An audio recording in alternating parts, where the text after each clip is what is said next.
Hello to the worlds! Good morning, good evening po sa ating lahat.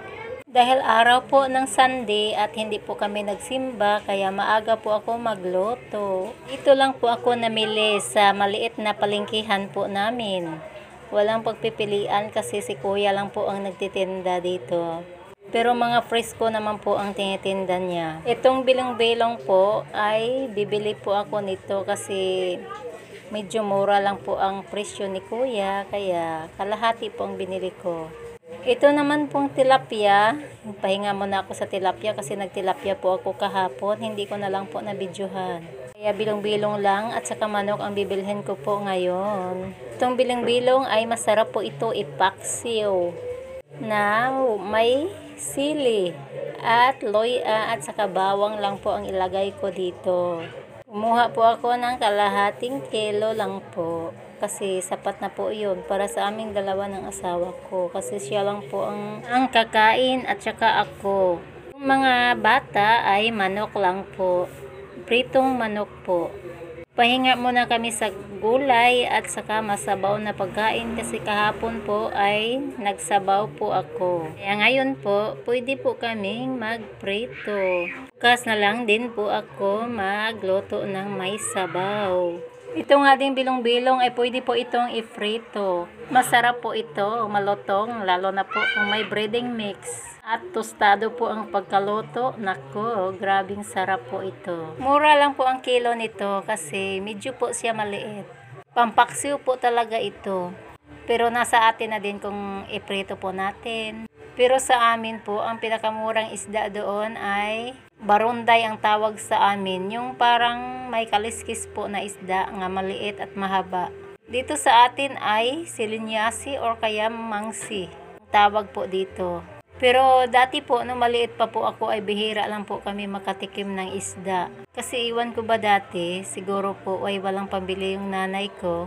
At mahal po ang presyo. Kaya gulay lang po talaga ang ulam namin. At sarap na po kami kahit ang sahog ng gulay ay mga ulo lang po ng tuyo. Tuwing kakain po kami ng tuyo, hindi po namin kinakain ang ulo ng tuyo. Pero hindi po tinatapon ng nanay ko kasi pwede pa din po yon isahog sa gulay.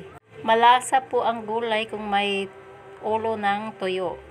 Ayun guys, itong chicken nga binili ko ay binabad ko ito sa asin po. Asin at may konting magic sarap.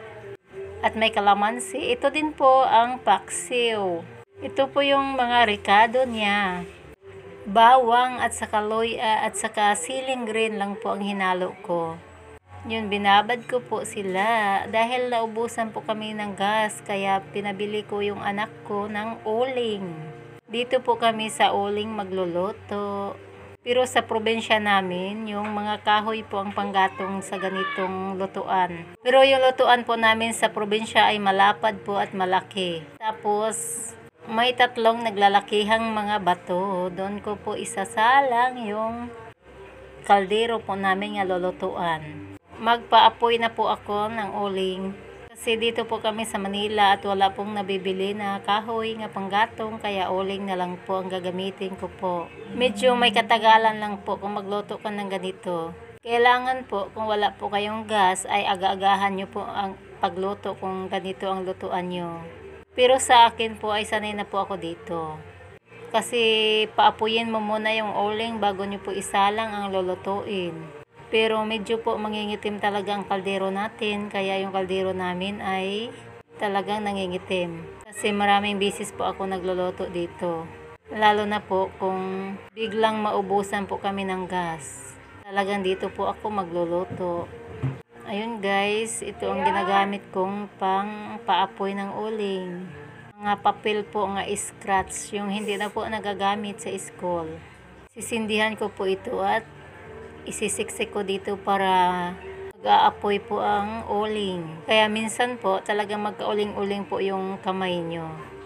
Sa ganitong lutuan ay pang mahirap lang po talaga ito.